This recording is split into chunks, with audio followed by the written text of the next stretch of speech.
नमस्कार साथियों, मैं हूं तुषार गौतम और आपका हमारे इजी सॉल्यूशन क्लासेस में एक बार फिर से स्वागत है। साथियों, आज की क्लास आप सभी के लिए बहुत ज्यादा इंपॉर्टेंट होने वाली है। साथियों, आज की क्लास में मैं बीसीए के सभी स्टूडेंट जो भी न्यू फर्स्ट ईयर में हैं उन सभी के लिए आज मैं बीसीए के मैथमेटिक्स के पेपर के लिए इजी सॉल्यूशन क्लासेस की तरफ से मैंने एक मोस्ट इंपोर्टेंट क्वेश्चन से छाट के 100% पॉसिबिलिटीज के क्वेश्चंस को एक पेपर बनाया है, जिसमें से 100% पॉसिबिलिटीज है ज्यादा से ज्यादा क्वेश्चन आने की। साथियों, जैसा कि आप सभी को पता है कि 2 तारीख को हमारा सीसीएस यूनिवर्सिटी का एग्जाम है, बीसीए फर्स्ट सेमेस्टर का मैथ का एग्जाम होगा। तो एडमिट कार्ड आ चुके हैं, आप सीसीएस वेब पर जाकर एडमिट कार्ड डाउनलोड कर लें और प्रिंट कर लें और सुनिश्चित कर लें कि आपका सेंटर कहां पर है और पहले से ही एक बार सेंटर को देखें। आज की क्लास में हम देखने वाले हैं कि किस किस तरीके से क्वेश्चंस एग्जाम में पूछे जाएंगे। जैसे कि लास्ट के 5 ईयर के एग्जाम पेपर को देखते हुए ये पेपर इजी सॉल्यूशन क्लासेस की तरफ से बनाया गया है और 100% पॉसिबिलिटीज के साथ आपको बताना चाहता हूं कि बिल्कुल इसी तरीके के क्वेश्चंस इस बार एग्जाम में आने वाले हैं। तो आप एक भी क्वेश्चंस को इग्नोर ना करें। हो सकता है बस वैल्यू चेंज होंगी, बाकी लगभग टॉपिक सेम ही आएंगे। तो आप एक एक क्वेश्चन में आपको समझाऊंगा और आप इसको समझेंगे और ध्यानपूर्वक देखें, कोई भी क्वेश्चंस को इजीली ना लें। ठीक है साथियों, हम देखेंगे सबसे पहले हमारे पास सेक्शन ए।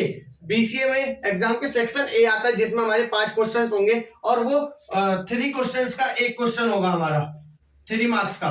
तो 3 मार्क्स का एक होगा तो 15 मार्क्स हमारा सेक्शन ए से हमारे रिसीव हो जाते हैं। ठीक है, तो जैसे ही हमारे 5 क्वेश्चन हमारे 3 मार्क्स का होगा एक, तो हमें 3 नंबर के 5 क्वेश्चन हमें मिलेंगे।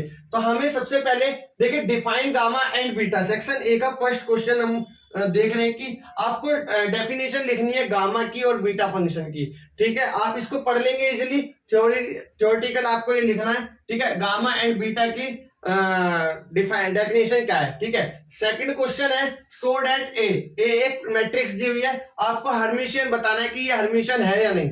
ठीक है, हर्मिशियन बताने के लिए आपको क्या करना होगा, सबसे पहले आप ए का बार निकालेंगे, उसके बाद आप ए बार का भी डैश निकालेंगे।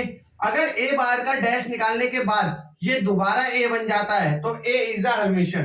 बार में आप क्या करेंगे, जो भी सिंपल वैल्यू है वो आप एज इट इज उतार देंगे और जो भी डबल वैल्यू है उसके बीच का जो भी साइन है वो अपोजिट कर देंगे। इसी तरीके से बार के बाद फिर आप डैश निकालेंगे उस बार का, तो डैश में भी सेम यही कंडीशन करनी है। तो इसी तरीके से ये अगर ये ए के बराबर आ जाता है तो आप लिख देंगे ए इज अ हर्मिशियन। 3 नंबर का क्वेश्चन है। ठीक है, इससे ज्यादा कुछ नहीं करना है। थर्ड क्वेश्चन है इवेल्युएट। आपको एक इंटीग्रेशन का क्वेश्चन दिया होगा एक्स स्क्वायर डॉट ई की पावर एक्स। देखिए ये वैल्यू चेंज हो सकती है, ठीक है, लेकिन क्वेश्चन जरूर आएगा। इसमें आप देख रहे हैं जैसे कि 2 फंक्शन आपस में प्रोडक्ट हो रहे हैं, तो इसमें आप बाय पार्ट्स रूल लगाएंगे। ठीक है, आइलेट क्या होता है, बाय पार्ट्स रूल आप सभी को पता ही होगा। बाय पार्ट्स रूल का मतलब होता है कि पहले फंक्शन को ऐसे ही रखो, इंटीग्रेशन कर दो सेकंड फंक्शन का, माइनस फिर इंटीग्रेशन फर्स्ट फंक्शन का डिफरेंशिएशन करो इंटीग्रेशन के अंदर और सेकंड फंक्शन का फिर इंटीग्रेशन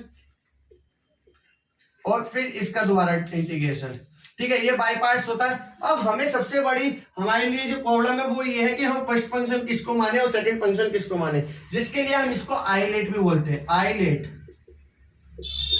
आई से हमारा आई से होता है हमारा इनवर्स, एल से लोगरिथम, ए से अरिथमेटिक अलजेब्रा, टी से ट्रिग्नोमेट्री एंड ई से एक्सपोनेंशियल। तो अब आप देखेंगे कि इसमें पहले कौन सा फंक्शन यूज हो रहा है। ए हमारा अलजेब्रा है, ये अलजेब्रा है और ई की पावर एक्स हमारा एक्सपोनेंशियल है। तो देखिए ए पहले आ रहा है आइलेट में, तो अलजेब्रा वाला हमारा फर्स्ट फंक्शन होगा और ई की पावर एक्स वाला हमारा सेकंड फंक्शन होगा। ठीक है, आइलेट हम इसलिए यूज करते हैं कि इनको नाम दे सकें कि पहला फंक्शन कौन सा है, सेकंड फंक्शन कौन सा है। ठीक है, समझ आ रहा है ना। फिर फर्स्ट फंक्शन सेकंड फंक्शन हम मान के फिर इस पे बाय पार्ट्स के इसमें लगा के हम इसको सोल्व कर लेंगे इजीली।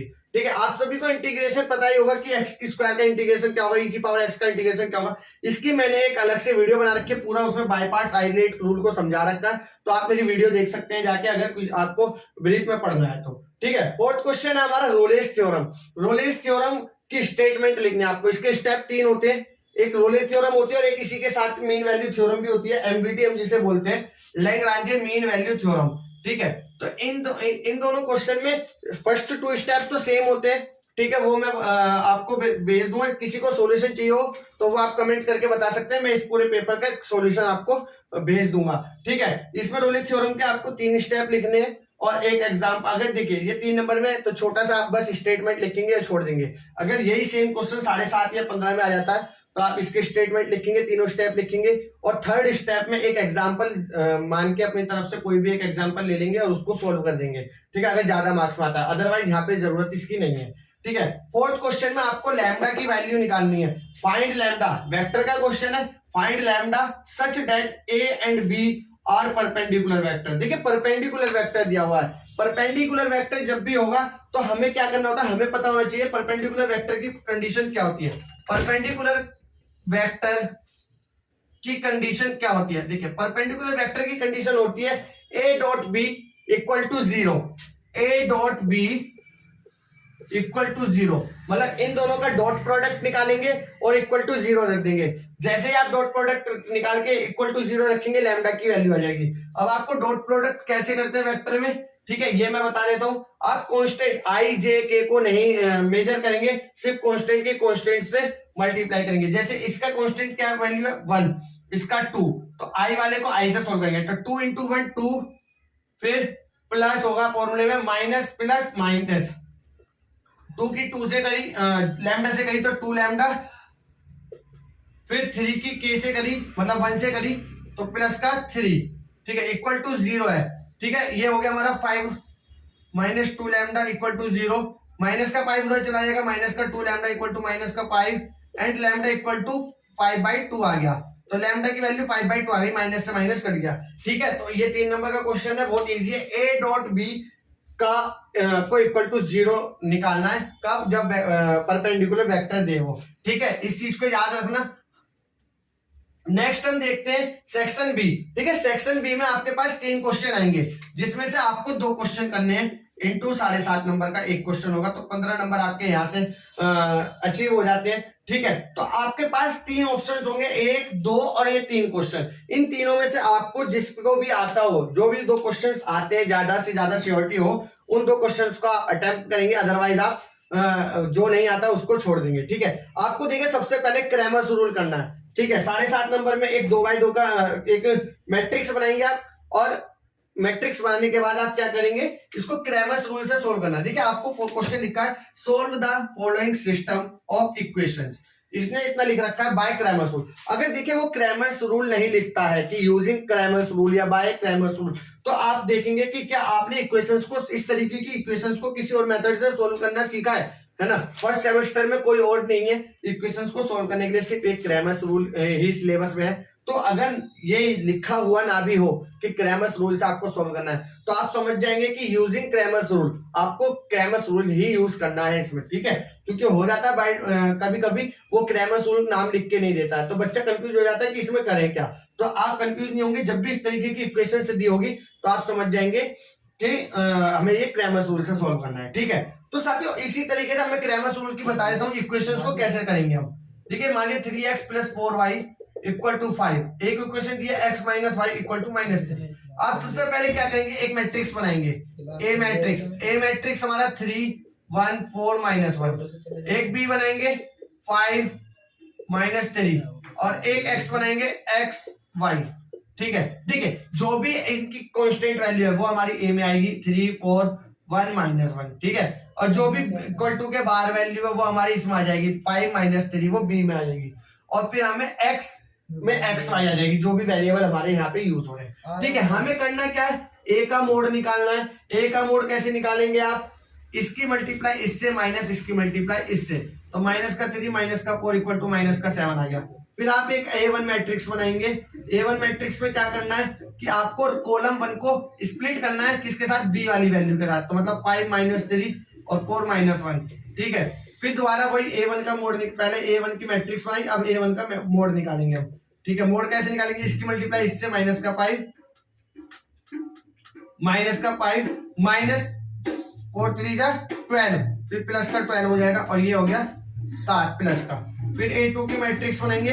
A2 की मैट्रिक्स फिर वही A में सेकंड कॉलम को स्प्लिट कर देंगे B के साथ, 3 1 और 5 - 3, देखेंगे कि A2 की मैट्रिक्स हमने कैसे बनाई। ठीक है, A2 की मैट्रिक्स को हम कॉलम 2 को स्प्लिट कर देंगे B के साथ। ठीक है, अब हम A2 की मैट्रिक्स का मोड निकालेंगे। 3 की 3 से मल्टीप्लाई करी, माइनस का 9 एंड माइनस का 14 5, तो ये माइनस का 14 हो गया। ठीक है, तो माइनस का जैसे ये 14 हो गया। अब हमें निकालना क्या, एक्स और वाई की वैल्यू निकालनी थी।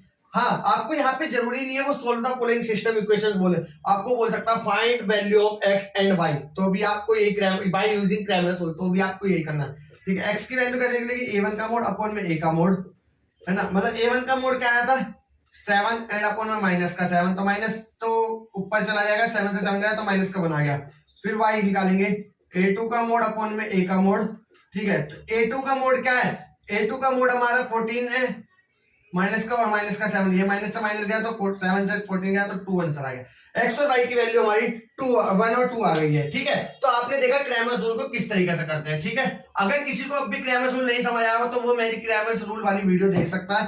पूरी क्रैमर्स रूल को बहुत ज्यादा अच्छे से एक्सप्लेन करके मैंने समझा रखा है, 3x3 की मैट्रिक्स भी उसमें एक एग्जांपल से समझा रखे, और मैंने ये भी उसमें समझा रखा है कि किस किस तरीके के क्वेश्चंस एग्जाम में आ सकते हैं। देखिए, ये तो सिंपल सा क्वेश्चन है और एग्जाम में 101% चांस है वैसे तो यही क्वेश्चन आएगा, लेकिन फिर भी होता क्या है कि देखिए क्रैमर्स रूल तो आना अनिवार्य है, लेकिन क्वेश्चन क्या आएगा, वैल्यूज चेंज हो सकते हैं। कभी कभी होता क्या है, हमारे पास यहाँ पर जेड भी दे देगा, ठीक है, +3z मान लीजिए, और यहाँ z नहीं देगा, तो आप क्या करेंगे, यहाँ पे z की वैल्यू तो आ जाएगी, 3/3 की मैट्रिक्स बन गई। तो होता क्या, वो सारा कुछ मैंने उस वीडियो में बता रखा है, आप मेरी वो वीडियो देख सकते हैं। ठीक है, नेक्स्ट क्वेश्चन है हमारे पास फंक्शन का। एक fx फंक्शन है, ठीक है, जो कि डिफाइंड है इस तरीके से कि अगर x छोटा होगा a से तो ये आएगा, x इक्वल होगा a के तो ये आएगा, x बड़ा होगा a के तो ये आएगा। आपको इसमें क्या करना है, prove that the function fx is a continuous at x equal to a। आपको ये कंटिन्यूअस प्रूफ करना है x इक्वल टू a पर। ठीक है, तो सबसे पहले आप RHL निकालेंगे, इसमें RHL आप a प्लस h करके निकालेंगे, LHL निकालेंगे a माइनस h करके। तो आप देखिए इसको बहुत अच्छे से कर लेंगे। ठीक है, आप किसी को भी देखिए मेरे इन सभी क्वेश्चंस के सॉल्यूशन आपको चाहिए, आप मेरे को मैसेज कर सकते हैं या कमेंट्स कर सकते हैं, या मैं अभी आपको मोबाइल नंबर दूंगा, मेरे व्हाट्सएप पे भी आप मेरे को पूछ सकते हैं सॉल्यूशन। ठीक है, मैंने बताया कि अब नेक्स्ट क्वेश्चन है 8 क्वेश्चन में फिर दोबारा इवेल्युएट आ गया और इंटीग्रेशन का क्वेश्चन आ गया। इसको देखिए क्या करना है, x.ex अपॉन में 1 + x²। ठीक है, इसका सॉल्यूशन भी मैं आपको दे दूंगा। कुछ क्वेश्चंस ऐसे हैं जो इजीली यहाँ सोल्व हो रहे हैं, तो वो मैं सोल्व करके दिखा रहा हूँ। कुछ क्वेश्चंस ऐसे हैं जो इजीली नहीं सोल्व हो पाएंगे, थोड़ा सा ट्रिकी है और वो आपको समझने हैं, तो आप मेरे से उनका सॉल्यूशन मांग लीजिए। ठीक है, इसके बाद सेक्शन बी के बाद आपको 2 क्वेश्चन करने हैं सेक्शन बी में, 3 में से, तो 1 2 3 में जो भी आपको ज्यादा सुइटेबल और बेस्ट लगे आप उसको सोल्व कर सकते हैं। इसी तरीके से सेक्शन सी में 5 क्वेश्चन आएंगे, 5 क्वेश्चन में आपको 3 करने होंगे, 15 नंबर के क्वेश्चन होंगे, तो 15 × 3 = 45। ठीक है, 45 मार्क्स का ये पेपर क्वेश्चन होंगे। अब आप एक चीज देखिए, अगर आप 9th का पहला पार्ट आपको आता है और सेकंड नहीं आता, देखिए किसी भी क्वेश्चंस के दोनों पार्ट अगर आपको आते हैं तो आप उस क्वेश्चंस को अटेम्प्ट कीजिए, अदरवाइज आप किसी ऐसे क्वेश्चन को ढूंढिए जो आप कर सकें। ठीक है, expand log 1 + x by using या by Maclaurin series, Maclaurin theorem.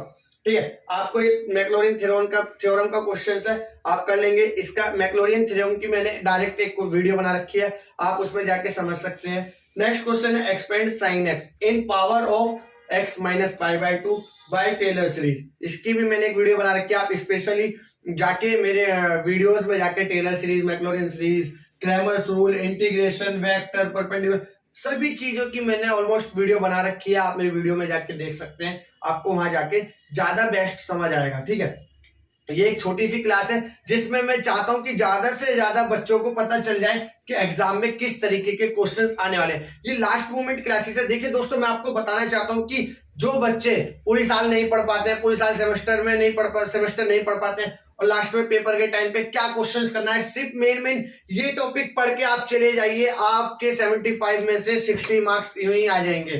ठीक है, तो आपको क्या करना है, बस इजीली तरीके से ये क्वेश्चंस को पढ़ना है और इन्हीं टॉपिक्स को क्लियर करके आपको सॉल्यूशन करके जाना है। कोई भी समस्या है, किसी भी तरीके का सॉल्यूशन मुझे किसी भी क्वेश्चन का चाहिए, किसी भी चीज की कोई प्रॉब्लम है, आप मेरे से पर्सनली मेरे व्हाट्सएप नंबर पर पूछ सकते हैं। ठीक है, बाकी क्वेश्चन नंबर 9 हमारा इजीली हो रहा है, 10th क्वेश्चन में हमारा फर्स्ट पार्ट है एल हॉस्पिटल रूल। देखिए एल हॉस्पिटल रूल मैंने इसकी अभी 1 वीक पहले ही मैंने इसकी एक वीडियो डाली है एल हॉस्पिटल रूल की, तो आप वो वीडियो देख सकते हैं। उसमें पूरा एल हॉस्पिटल रूल किस तरीके से करते हैं पूरा देखिए। 15 नंबर में से पहला पार्ट है, 7.5 नंबर का क्वेश्चन है, बिल्कुल भी लाइट ना ले, बहुत इजी टॉपिक्स है, बहुत इजी है, डिफरेंशिएशन टाइप का क्वेश्चन है, आप इसको इजीली कर पाएंगे। ठीक है, आप वहां से देख सकते हैं मेरी वीडियो में जाके। ठीक है, नेक्स्ट क्वेश्चन है हमारा evaluate x minus mode x upon में x। ठीक है, इस तरीके के क्वेश्चन क्या होता है, हमें इसमें नीचे जीरो नहीं आना चाहिए, इनमें नीचे जीरो आ जाता है अगर, तो हमें इसको सोल्व करना है कि हमें ऐसा कुछ सोल्यूशन करना है कि हम नीचे इसका x ना बन पाए। इसमें हमने एल हॉस्पिटल रूल आया था, इसमें हम क्या करेंगे, देखिए मैंने इसकी सबके सॉल्यूशन है, आपको सॉल्यूशन चाहिए आप ले सकते हैं वैसे। ठीक है, नेक्स्ट क्वेश्चन है find the value of x for which the function of fx is इतना इज मैक्सिमा और minima so that the x equal to 0 function is neither maxima और नॉर मिनिमा। देखिए मैक्सिमा और मिनिमा का question है, maxima और minima का वो क्वेश्चन है, यहां पर आपको मैक्सिमा और मिनिमम भी लिखा आ सकता है। अगर इस तरीके के क्वेश्चंस आते हैं तो देखिए ये वाला क्वेश्चन आ जाता है, आपको साफ साफ समझ आ गया मैक्सिमम मिनिमम। इसकी मैंने एक इंडिविजुअली वीडियो बना रखी है, वो भी आप देख सकते हैं। ठीक है, और कहीं कहीं डायरेक्ट ये बोल देता है फाइंड द एक्सट्रीम वैल्यू। अगर आपको कहीं भी एक्सट्रीम वैल्यू क्वेश्चन दिखाई दे, एक्सट्रीम वैल्यू, तो आप समझ जाएंगे बात मैक्सिमम मिनिमा की हो रही है। आपको इसमें भी वही निकालना है जो आपको मैक्सिमम मिनिमा में निकालना था। ठीक है, मैक्सिमम मिनिमा हो या एक्सट्रीम वैल्यू हो, बात बराबर है, आपको करना सेम ही है। ठीक है, नेक्स्ट क्वेश्चन है ए का एक वेक्टर दे रखा है आपको, एक ए वैल्यू दे रखी है, बी वैल्यू दे रखी है, शो करना है क्या, A plus B is perpendicular to A minus B. मतलब जो ए प्लस बी है वो परपेंडिकुलर है किस पे, ए माइनस बी पे। तो परपेंडिकुलर वेक्टर का भी मैंने लास्ट में बताया था, क्या करना होता है हमें, A dot B equal to 0, मतलब ए प्लस बी इस पर परपेंडिकुलर है तो इसका डॉट इससे और इक्वल टू 0। देखिए ए प्लस बी आप इजीली निकाल देंगे, इन दोनों को आपस में प्लस कर देंगे, ए माइनस बी निकाल देंगे, इन दोनों का आप आपस में माइनस कर देंगे, इनका प्रोडक्ट डॉट प्रोडक्ट निकाल देंगे। ठीक है, आपको ये इक्वल टू 0 आ जाएगा। जैसे ये 0 आ जाएगा तो आप समझा देंगे कि हाँ it is a perpendicular vector. ठीक है, मगर इसमें अब आपको आगे क्या करना है, also find the angle between A and B. ठीक है, एंगल भी फाइंड करना है आपको, एंगल भी फाइंड करने के लिए आ गया। जब भी आप एंगल फाइंड करेंगे तो एंगल को आप थीटा मान लेंगे, और जब भी थीटा आप मानेंगे तो इसका फॉर्मूला होता है cos theta equal to A dot B upon में ए का मोड और बी का मोड। ये आप इजीली निकाल पाएंगे। ठीक है, ये इसका फॉर्मूला है एंगल का। ठीक है, आप इसको सोल्व कर लेंगे। फाइंड द नेक्स्ट क्वेश्चन है find the area of triangle, find the area of triangle. देखिए एरिया ऑफ ट्रायंगल का formula half into A and B, जो भी ए की वैल्यू है वो यहाँ आ जाएगी और बी की वैल्यू वो यहाँ आ जाएगी, और आपस में इनका क्रॉस करना है। क्रॉस प्रोडक्ट कैसे करते हैं, किसी को नहीं आता है तो मेरे से पर्सनली पूछ सकते हैं। ठीक है, और ऑल्सो वेरीफाई कोप्लेनर, कोप्लेनर में भी वेरीफाई करना है। कोप्लेनर कैसे करेंगे आप, उसकी भी आप इसी तरीके से बिल्कुल एक मैट्रिक्स बनाएंगे, मैट्रिक्स की फॉर्म में बनेगा। ये दो इक्वेशन है तो आई जे के एंड फिर फर्स्ट ए वाली वैल्यू एंड बी वाली वैल्यू, फिर उसको आप एक्सपेंड कर देंगे जैसे आपने ए का डिटर्मिनेंट क्रैमर्स रूल में निकाला था उसी तरीके से डिटर्मिनेंट निकाल देंगे। अगर डिटर्मिनेंट निकाल के वो इक्वल टू 0 आ जाता है तो इट इज कोप्लेनर, अगर 0 नहीं आता है तो इट इज नॉन कोप्लेनर। ठीक है, आप इसको कर लेंगे। नेक्स्ट क्वेश्चन आ जाता है फिर मैट्रिक्स का, पूरे 15 नंबर का क्वेश्चन, बहुत ही इजी क्वेश्चन है। ठीक है, आपको फाइंड करना है ए इनवर्स, इनवर्स फाइंड करना है। तो देखिए इनवर्स का फॉर्मूला क्या होता है, 1 अपॉन में ए का मोड और एडजॉइंट ऑफ ए। इसकी भी पूरी एक इंडिविजुअल वीडियो बनी हुई है, आप चैनल पर जाकर देख सकते हैं वीडियो। ठीक है, इजी है बहुत ज्यादा, और 7.5 नंबर बहुत आसानी से आपको अचीव हो जाएंगे। नेक्स्ट क्वेश्चन है वेरीफाई कैले हैमिल्टन थ्योरम। आपको कैले हैमिल्टन थ्योरम वेरीफाई करनी है। तो ए माइनस लैम्डा आई का मोड ये होता है, इसका फॉर्मूला होता है ए माइनस लैम्डा आई का मोड। ठीक है, ये आ जाता है, इसको मोड निकालना है। पहले ए करेंगे, ए में आई आपको पता ही है, आइडेंटिटी मैट्रिक्स होती है। आइडेंटिटी मैट्रिक्स मतलब जैसे 3x3 की मैट्रिक्स है तो 1 0 0 0 1 0 0 0 1। ठीक है, मतलब डायगोनली 1 होगा आइडेंटिटी मैट्रिक्स में। फिर आप इसमें लैम्डा की मल्टीप्लाई करेंगे, फिर ए से माइनस कर देंगे। ठीक है, आप इसको सॉल्व कर लेंगे। कैले हैमिल्टन थ्योरम इस तरीके से आपको हो जाएगा। तो आज के देखिए आपने देखा कि पेपर किस किस तरीके के टॉपिक्स आएंगे आपके एग्जाम में। ठीक है, किसी को भी अगर कोई भी टॉपिक समझ में आए या किसी चीज का भी सॉल्यूशन चाहिए हो तो वो मेरे पर्सनल व्हाट्सएप नंबर पर आप मेरे को कॉल करके या व्हाट्सएप पर आप मेरे को पूछ सकते हैं। ये मेरा नंबर है। कमेंट में भी आप बता सकते हैं, कमेंट सेक्शन में बता सकते हैं। और किसी भी वीडियो को देखिए, हर एक टॉपिक की इंडिविजुअल वीडियो भी बनी पड़ी है, आप चैनल पर जाकर देख सकते हैं। समझ फिर भी ना समझ आए तो आप मेरे से पूछ सकते हैं। ठीक है, समझ आ गया ना। ठीक है, आपने देख ही लिया कि किस तरीके के क्वेश्चंस आएंगे।